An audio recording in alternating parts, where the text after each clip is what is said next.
2020 had been the year for great tech, but it also has been the year where multiple tech companies have faced several constraints for their existence in the market. Hey, yeah, beautiful people, welcome to the episode 17 for Didn't Really Name It, and I am so happy saying this that I got a chance to interview Marton from the TechAltar YouTube channel.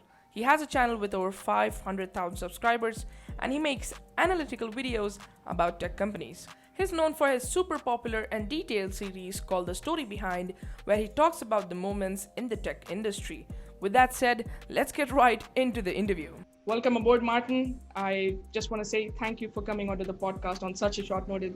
It means a lot for you to come here. Thank you for inviting me. It's nice to be here. So let's just begin with the questions then.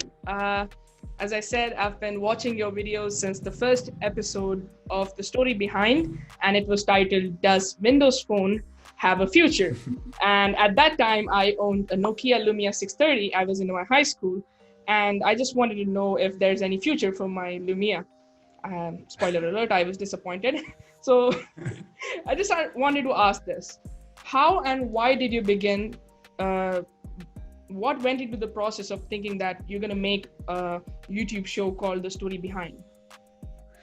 So I've done videos on YouTube before the Story Behind series, and they were primarily related to my my position at Oppo. So probably most people who listen to this will know that I worked for Oppo at some point.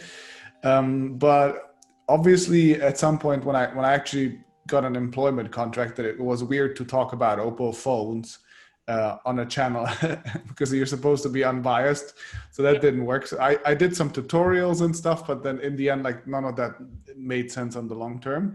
So I also decided that I was kind of bored with just doing reviews because a lot changes in the tech world, but still very little changes in the tech world. Most smartphones are just smartphones, and I feel like with each year, more and more my conclusions with my reviews were just, it's fine. Like, honestly, like if you find it for a good price, you can just buy this phone. It might be, I don't know, 10% better or 20% worse in any department, but they're all kind of okay. And obviously that's neither a very exciting opinion for my audience to hear, nor is it very, very exciting for me to repeatedly say again and again. So I thought, unless there is a product that is really interesting and somehow different. For example, I did one on Puffin OS. It wasn't like a proper review, but it's a new operating system. I'm interested in that. Or unless it is something like KaiOS with smart feature phones. Those things are interesting to me and they're worth looking at because they're, somehow a category on their own. Or there was the block phone, again, that tries to completely rethink the user interface, I guess. So unless it is something like that, probably you have better things to watch than my reviews, and I have better things to do than my reviews. So I stopped doing that. And back then because I was living in China, and working for a smartphone company, I got so much. I saw so much stuff that I didn't expect, and the more I read international publications and YouTube channels, I thought that they really got the how the company works part of it wrong. So I just decided to do a series on this. Yeah, that's perfectly put. And you have touched on some points of the other questions too. So I was thinking on going back to them later on, but let's get on to them first. So block phone, first and foremost, I am so excited for the ratio launcher and the way it's working. So that's one thing. Let's get into it. Are you using it? I was using it on my Nokia. I had the Nokia 6.1. As I said, I was a really die-hard enthusiast. The two questions that come onto my mind is, you worked for Oppo for how long? I was first an ambassador, a Hungarian ambassador which is not an employment position. It's like a half volunteer, basically.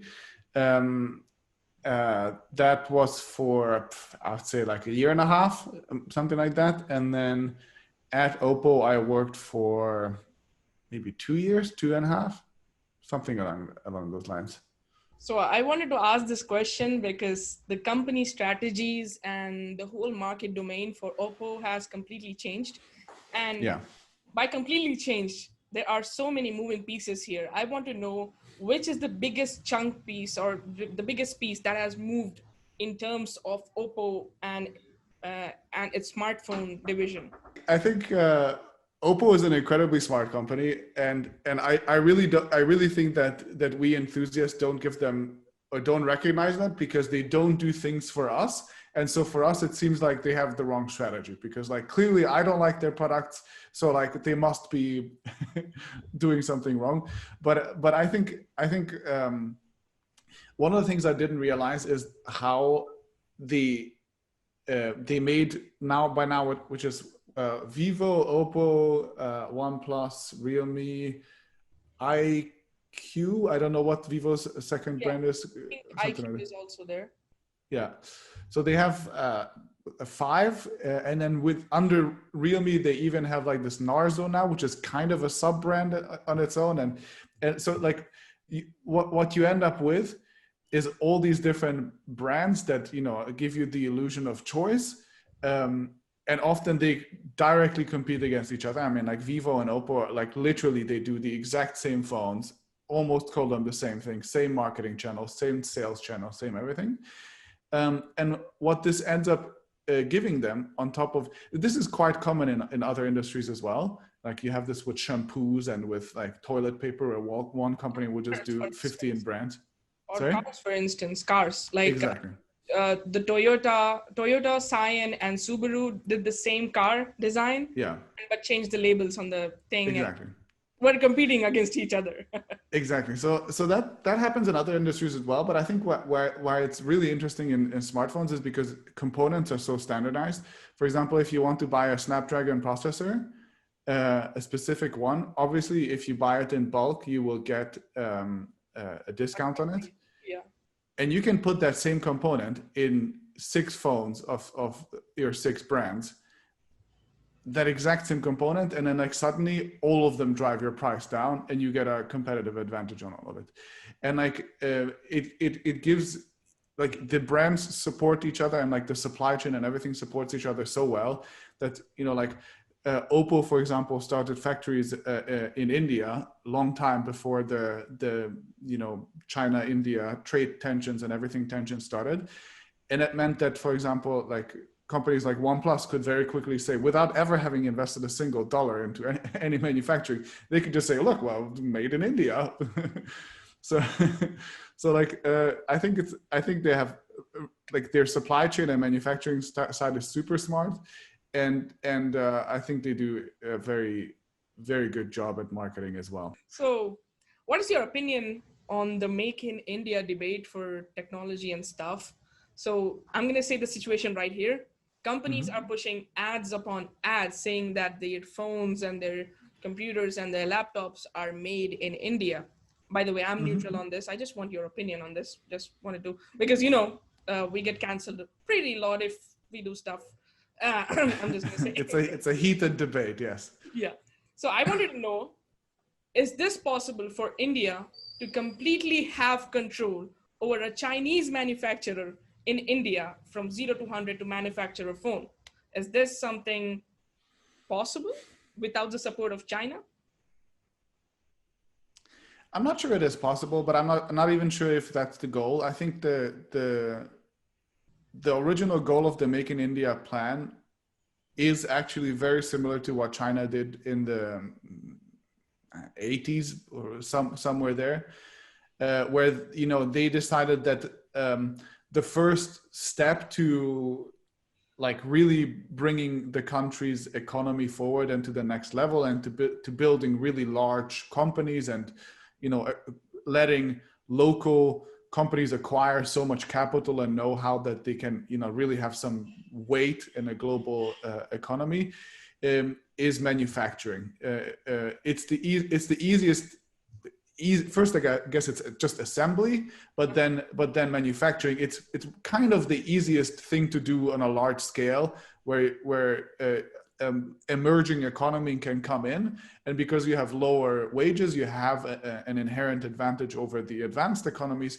So you can just peel this off from other countries, and you can try to bring that to your country, and you can start building these companies that start having their own technologies, that start having, employing engineers, and like it's kind of keeping a little bit the brain drain away, because maybe that engineer that went to university in India doesn't have to go to wherever to get a good job. They can go to one of these companies. So this is, I think, the core concept, and it's done in a similar way in India, from what I can tell, that China did it, which is you just say, you know what, we are a market that nobody can ignore. Everybody desperately wants to sell to our country because we have a lot of population, and because we are the only place in the world that has a lot of population and has a growing economy. Although now it's slowed down a bit, but whatever. It's an economy that everybody wants to sell to. And so you say, you know what, the price you have to pay to access this user base, this customer base, is that you move your core competencies to the country. Everybody will complain. Everybody complained with China when they did it. In China, you had to create a joint venture with a local company, and you had to transfer a specific amount of part of your technology to them. So everybody will complain because nobody likes this, obviously. And you can argue whether it's fair or not, because arguably you're basically coercing all these companies to hand over their know-how and to get a partner they don't want to have. But on the other hand, you can say that the job of the government is not to play fair, but to build up their own economy. And if this is how you move hundreds of millions of people out of a lower economic stand to a higher one, then maybe it is fair. I don't know. It's for other people to decide. But so I think China has done this.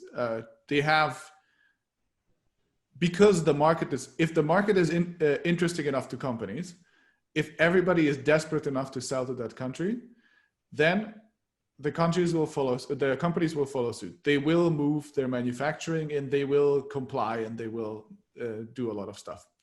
So I'm not sure that means that, like you can completely control the companies that do the manufacturing, but you can move a lot of the know-how to your country, and you can move a lot of the capital to your country, and you can start building up a supply chain in your country. Because of course, the way manufacturing works is that you want to have your own factory, but then to have your factory, you need all these suppliers around it, right? You need the people who give one special component, or the other company that have a special manufacturing process that is so expensive it doesn't make sense for you to get it, but it's one company that shares it between other manufacturers in the area. Or you need to have a good shipping logistics supply chain around it. You need to have really solid power that doesn't go out once every couple of days. You have to have all these things that get built up through these companies. And I think that's really the core of what I think the Make in India plan would be going for. Wow, that was so awesome, man. That it explained every bit of Make in India, especially for the tech. And as you're saying, it was the fastest growing economy at the time, but due to COVID and the whole thing, this is slowed down. But in one of your video for, I guess it was Make in India video, Yeah. you said that it's going to be inevitable, because at the least in India, the data plans companies are pushing through really, really affordable prices. So that means more affordable data for people, so more affordable phones for the people. That's simple. Yeah. So next topic is really the fun ones. These are the ones that came directly from crowd and Instagram, and they were the most requested one. Number one is Nvidia buying ARM. So do you expect Nvidia Tegra CPU to compete with the AMD Ryzens? That's a good question. Yay. That is a trick question. Yeah, I mean, so they did buy ARM, and I do expect them to make their own ARM chips. But from their statements that I've read, and I watched the investor call a little bit, it seems like they're more focused on uh, server applications. So I think what they're hoping for is that ARM has kind of owned the smartphone space. You know, all the smartphone chips are made with ARM. It has a chance at uh, becoming quite popular on laptops and computers, right? There's Windows on ARM, and Mac is moving to their own silicon. And I think the most promising area is with servers.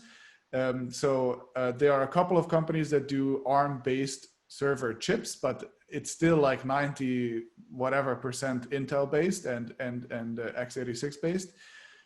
So the theory is that Amazon has shown a chip, for example, that beats all the Intel chips in a server scenario, and it's more energy efficient and blah blah blah.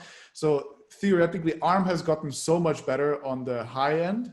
It used to only be on the energy efficient end, right? You used to only use it for like stuff that had to be battery powered and had to, be sipping on battery for like days and days. But it has gotten so much better on the, like heavy multi-core, plugged into a power source, do as much number crunching as possible side, that it looks like it will overtake, or at least seriously challenge, Intel and x86 on the server side. And I think that's what they're betting on. And I think they will primarily focus on making, I'm not even sure if they'll be making their own chips. Probably they will be making their own chips, ARM chips for servers. But also they want to probably build some kind of a software layer on top to handle a lot of stuff easier on servers. So that's my guess. I think they will probably do some ARM-based CPU as well, but I'm not entirely sure. As you said, they might, as almost all of the companies are now concentrating on getting their cloud up for gaming. Especially, we had the really shitty Google Stadia do its thing. They failed miserably at it, but it was the first step. It was the first step in the right direction. We can go for that. And we've got xCloud coming from Microsoft using Azure. That's something to be excited. So I think that might also be a chance from Nvidia, because if they have the CPU and GPU power, who can stop them? Yeah. I mean, I don't think they have their own server farms, or at least not on the scale that Amazon and Google has. Amazon and Google and Microsoft have. But they have GeForce now, right? So like I'm sure they're looking into pushing into that direction more. Yeah, hopefully. I mean, the more the better for the consumers, right? They get bring us the competition. Let's talk about the future of Huawei. I think there's so the way the US government has... Let's go. Yeah. Well, no, what I meant is that the US government has shown that if they want to kill Huawei, they can. Because basically, the supply chain for since the Second World War, the entire direction of our economy has been that, you know what, we're going to globalize everything. We're going to have suppliers from all over the world compete against each other. And whoever is the most efficient or has for whatever reason, the best thing, we're going to take it from them. And we take the manufacturing process or whatever process, and we split it up into as many parts as possible so that we can outsource each part to the most efficient supplier, right? This has been the winning strategy, and everyone has been moving towards this. What this means is that there is not a single component in the world that isn't made by 72 companies for 80 different countries. That didn't make any sense, but you get my point. So everything is from everywhere. And of course, the US having a lot of money, being an advanced economy, having strong technology companies, whatever, is part of every process in the world for making basically anything, right? Especially with chips, which are, for the manufacturing itself, we have like 15 different processes, and each one has a different supplier for it. Like so what happens is that you can't replace any company, especially not the United States, but you can't replace them from your supply chain and just have it working. Like there's ultra specialized suppliers that do one tiny little sliver of the process, and they're the only ones who do it, or they're the only ones who have done it. Maybe with time, maybe if China had like 5 years or 10 years, I don't know how long it would take, they could eventually create a replacement for each one of the things that are being cut away from them. But if you just pull it away now, there is no substitute. There is no substitute. Like, it's only one company making those machines or doing that process. You can't switch to anything. And if you just pull it away, suddenly you can't make chips. Like, it's basically impossible to make chips. You can't buy chips because the US says that those were made with our technology. And if you can't make them, and if you can't buy them, you don't have chips, you don't have hardware. It's the end. So I think what they have been going for so far was to tighten the noose around Huawei's neck enough for China to really feel the pressure, but not enough to kill Huawei. Because if you tighten it too much and Huawei is dead, you've lost leverage, right? It's bad for China, but then what are you going to threaten China with? you want to choke them hard enough, and by you, I mean, this is what I think Trump is thinking, that he wants to choke them hard enough so that he can keep applying pressure to get better trade deals or whatever else he wants from China, but not hard enough to kill it yet. But in the last couple of, I think, weeks and months, the choking has gotten a lot stronger. Okay. This is a weird metaphor, but let's just go with it. And I think if they keep doing it, like there's eventually, without chips, there's nothing they can do. And it's been clear that they can even get Chinese domestic suppliers like SMIC to drop Huawei. There is nothing else left. Who are you going to go to chips for? Yeah, that answers it all. Yeah. That was perfect. So that was the final question for the interview. I just want to say thank you again for joining me into the podcast. And this would be a really awesome episode. I think we are on 48 minutes. So I think I have to strip down some into just videos. And I'm going to have so much fun with it because I've learned so much with this episode. Yeah, thanks for the podcast. And everybody should go and join the crowd Discord. Thanks for the podcast. Bye. Thank you.